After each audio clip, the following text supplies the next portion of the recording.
बची गड़ी।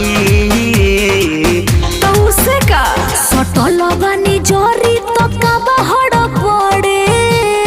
ए जी बोली ना जरे दी मर करी तबे पूरा में धरी, जरे दी मर करी तबे पूरा में धरी, जरे दी मर करे।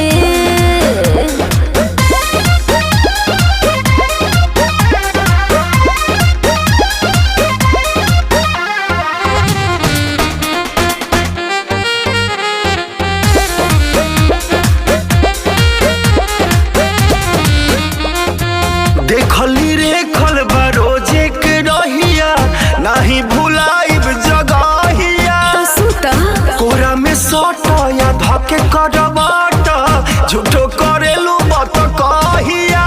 कहे हो मजा में साजा तू दे दे बराजा, खा जइबो जमल तहिया। मठो चली बुझेलो नाही समझेलो नाही, का जाने बुद्धि होई कहिया। अरुण बिहारी राकेश कहे प्यारी, बतिया माने परी।